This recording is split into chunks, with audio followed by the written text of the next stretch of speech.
Okay, so I'm talking in this video, this is part 1, and I'm going to do 6 videos of the wisdom of the breath. And by that I mean that the system of breathing has been designed by the creator, the creative universal source, spirit, whatever you want to call it, as one part of a synchronicity of ways that our body works in tandem. So our physical and our spiritual body works in tandem very well.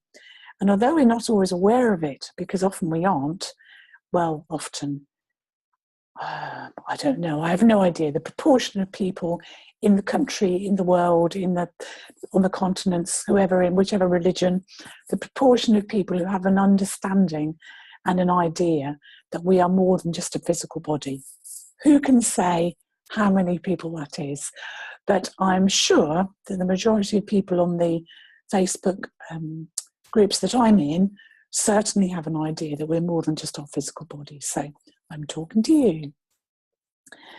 This knowledge is something which is absolutely fundamental when we come to begin to make any personal and spiritual growth, because all of the foundations are already laid down.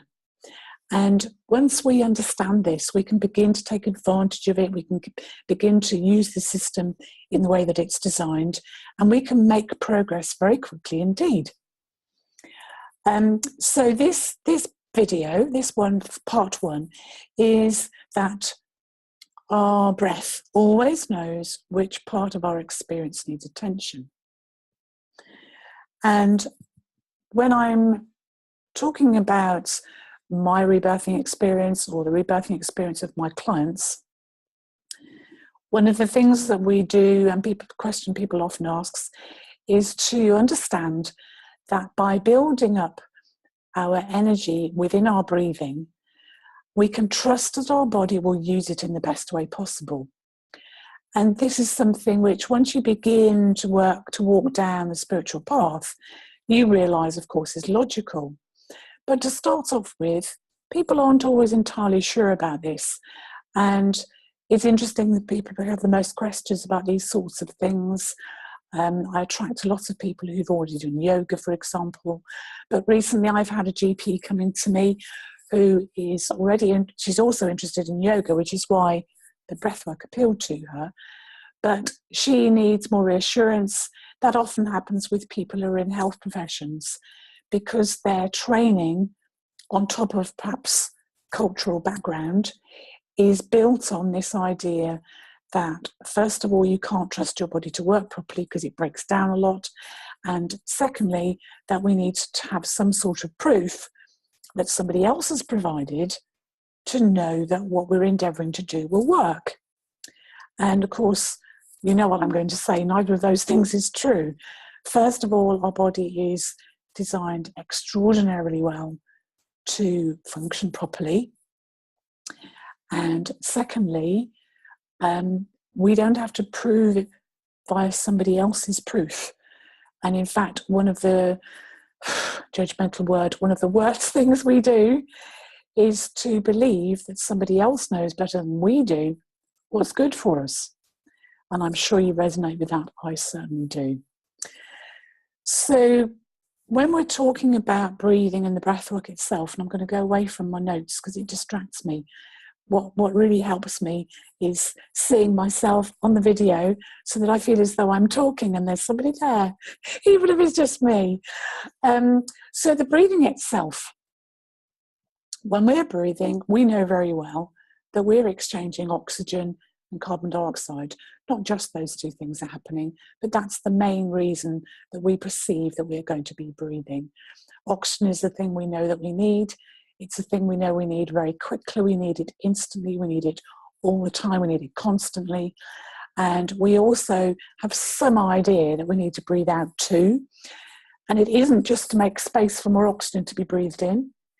It is to breathe out the gases which are toxic if they build up. So the breathing is breathing in oxygen, obviously, it's breathing out the carbon dioxide, but it is also breathing in energy. Now, some of the world's traditions, religions, cultures have a word that means breath means the same as energy. And I think all of the main traditions encourage breathing, encourage awareness of breathing, encourage things that help to make breathing efficient. So lots and lots of the ancients are really aware of how healing breath is. And some of them are aware of how it does it, perhaps not others. And my understanding is simply my understanding.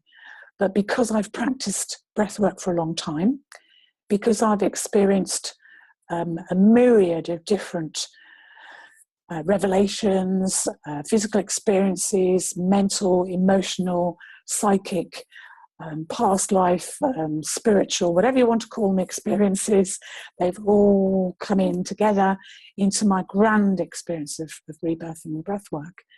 I feel well qualified to talk about the way that it can work, the way the energy can work. And while you're doing your breathing session, while you're doing your rebirthing session, your experience is that physical manifestations in particular, but other manifestations build up that you become aware of. And so it becomes patently obvious that your body is breathing energy as well as oxygen, as well as air. And by doing this,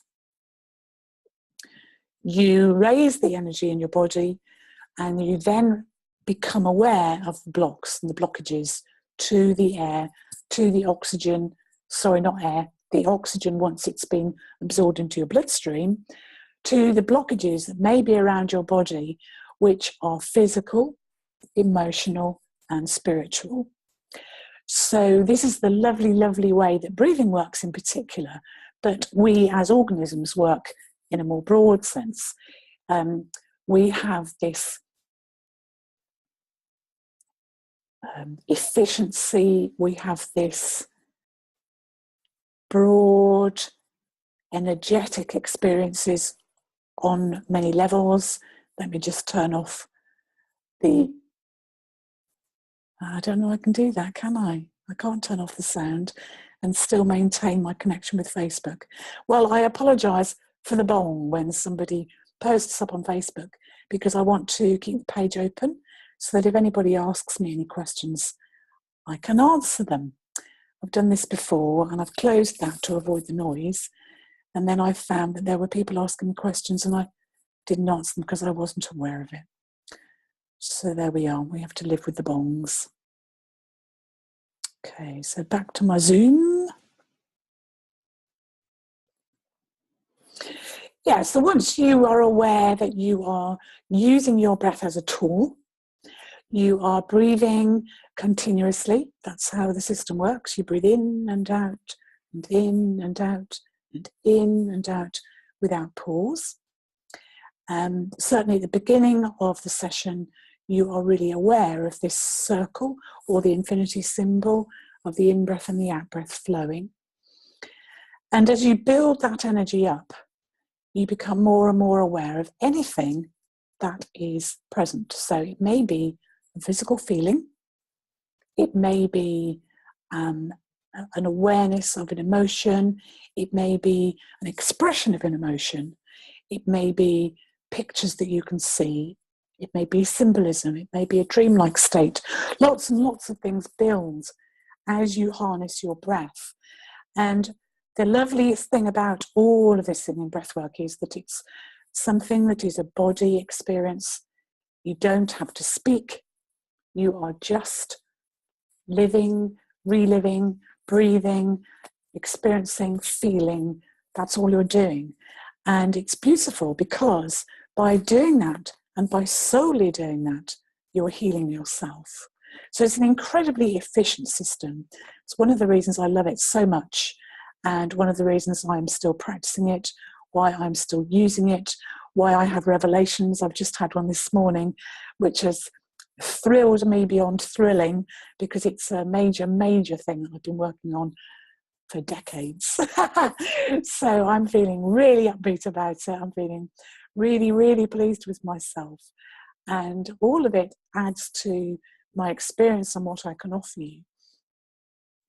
So when we allow these things to build and we're aware of them, if we keep breathing with that awareness and deliberately allowing that sensation to build, get bigger and bigger, then we have breakthroughs. The sensation will eventually evaporate. If we allow it to be there, the blockage will clear, the oxygen will get through, the energy will get through, and we will have a revelation.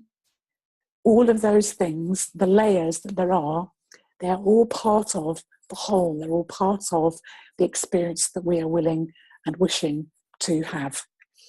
What I do these days, which has become really part of my practice, is to ask a question. And by asking a question at the beginning of the breathwork session, I have found, and my clients have found, that it really focuses your experience onto the particular area that you're interested in. Now, you don't need to do that because your body already knows what needs to be done. But what I found is that it's more efficient, that it's faster, that it is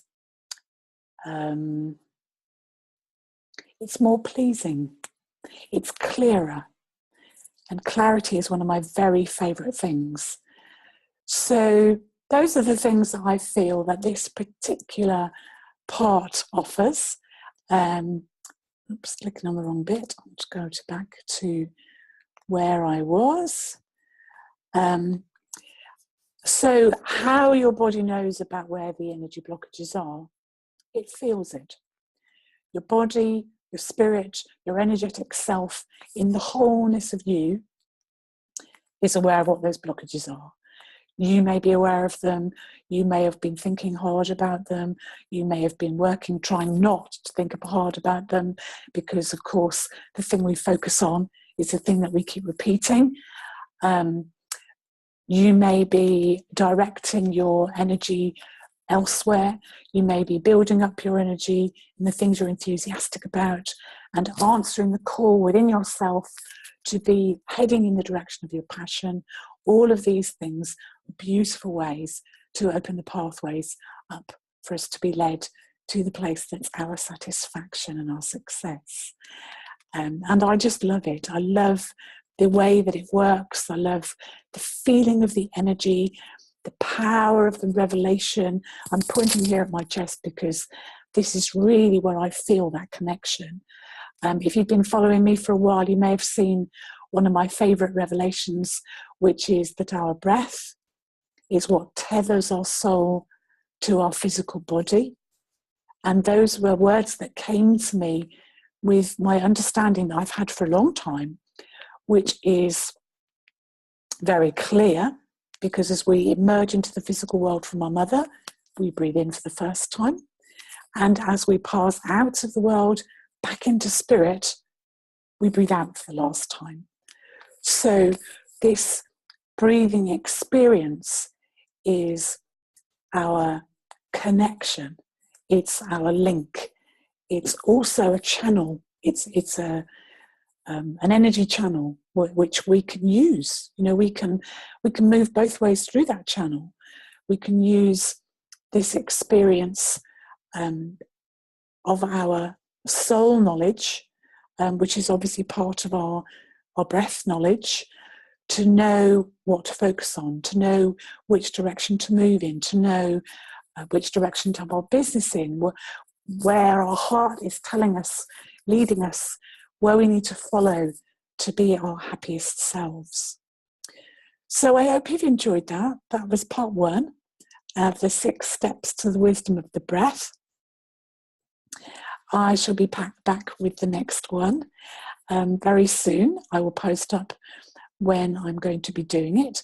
If you would like to be notified individually, then please let me know. You can send me a Facebook message and I'll note down your name and send you an individual message when I'm going to be doing the next one.